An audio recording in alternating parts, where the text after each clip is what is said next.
ఇంటి దొంగను ఈశ్వరుడైన పట్టలేడంటారు. ఇలాంటి తరహా ఘటనే జూబ్లీహిల్స్ పోలీస్ స్టేషన్ పరిధిలో జరిగింది. జూబ్లీహిల్స్ పోలీస్ స్టేషన్ పరిధిలోని ఓ జ్యువెలరీ షోరూంలో గుట్టు చప్పుడు కాకుండా బంగారు ఆభరణాలు చోరీ చేసిన ఉదంతం బయటకు వచ్చింది. గండిపేట రోడ్డులోని విస్లింగ్ వుడ్స్ అపార్ట్మెంట్లో ఉండే దోసపాటి కార్తిక్ నిర్వహించే ఎస్కేటీ గోల్డ్ అండ్ డైమండ్స్ లో స్టాక్ వెరిఫికేషన్ నిర్వహించినప్పుడు చోరీ వ్యవహారం బయటపడింది.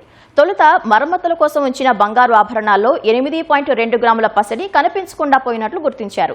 తర్వాత ఓ కస్టమర్కు చెందిన నమూనా బంగారు గొలుసు, మరో 2 బంగారు వస్తువులు మాయమైనట్లు తేలింది. ఈ దొంగతనాలకు పాల్పడింది ఎవరనే కోణంలో సీసీటీవీ ఫుటేజ్ పరిశీలించగా కొందరు ఉద్యోగుల అనుమానాస్పద కదలికలు గుర్తించారు. ఈ మేరకు పోలీసులకు ఫిర్యాదు చేసిన షోరూం యాజమాన్యం గత ఏడాది జూలై 13న 38 గ్రాముల బంగారు గొలుసు కనిపించకుండా పోయినట్లు పేర్కొన్నారు.